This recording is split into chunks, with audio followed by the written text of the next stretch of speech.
Welcome back, everybody. We're in Learning Unit 13-2. Here we go. In question 1, what must you invest today to get $18,000 annuity for 5 years semi-annually at 10% rate? All withdrawals will be made at the end of each period. Well, now let's check this out.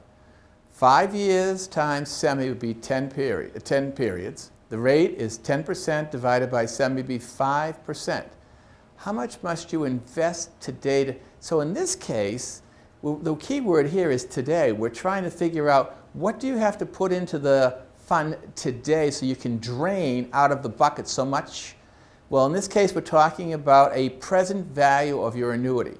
And if you go to the 5% page for 10 periods, under present value of annuity, you'll get 7.7217.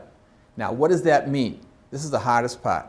If you were to invest today $7.72 today, you would be able to take out $1 twice a year for the next 5 years, or in other words, take out $10.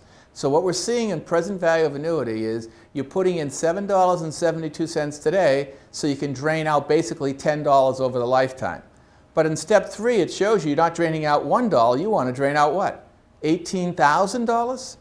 So 18,000 times 7.7217, oh boy, you better put in the bank today $138,990.60 today. You go to that bank right now and put it in, and then you'll be able to drain out $18,000 a year, twice a year for the next 5 years.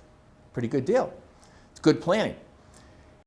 In number 2, the high school wants to set up a scholarship fund to provide 5 $2,000 scholarships for the next 10 years. If money can be invested at 9%, how much should the scholarship committee invest today? There's that word today again. So we're talking about the periods. We're talking about is 10 periods. The rate is 9% since everything is annual. We go to 9%, 10 periods, present value of annuity. We find a table factor of 6.4177. Now keep in mind, that's what you'd put in today if you wanted to drain out what? $1 a year for the next what? 10 years. But you don't want to drain out $1, you want to drain out what? $10,000. So 10,000 times 6.4177. Okay, if you want to set up this scholarship fund, this is how scholarships are done, you put in the scholarship fund today, $64,177, and then you'll be able to award those scholarships over the period of years. In number 3, Joe Wood decides to retire in Arizona in 5 years. He's lived in Boston, so he wants out. What amount should Joe invest today so he can take $60,000 a year at the end of each year for 30 years after he retires? I don't want to tell Joe, but $60,000 is not going to do it. But he better plan ahead, assuming he can invest his money at 6%. So to calculate the present value of annuity, we're talking about 6% for 30 periods. If you go to the present value of annuity table, table factor is 13.7648. In other words, if you put in $13.76 today, he'll be able to withdraw so much money at the end of each year for 30 years. So $1 a year for 30 years. Put in $13, almost $14, you can take away 30. But he doesn't want $1 a year to retire. He wants $60,000.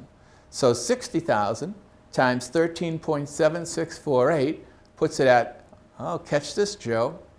You need to put in $825,888 today. In other words, you've got to put almost $1 million in so you can get this retirement. And step number 2 says, we have to do what? That's the stream of money. But step 2 says, find the present value of this money because he's not going to retire for what, 5 years? So now you go to the old-fashioned present value table at 6% for 5 periods, and you get a table factor in the present value of 0.7473. So really, Joe doesn't need to put in $825,888 because he's not going to retire for 5 years. You take the present value table, that was really from chapter 12, times $825,888, and Joe, it looks a little bit better. You can put in the bank today $617,186.10 today so you can reach your goal.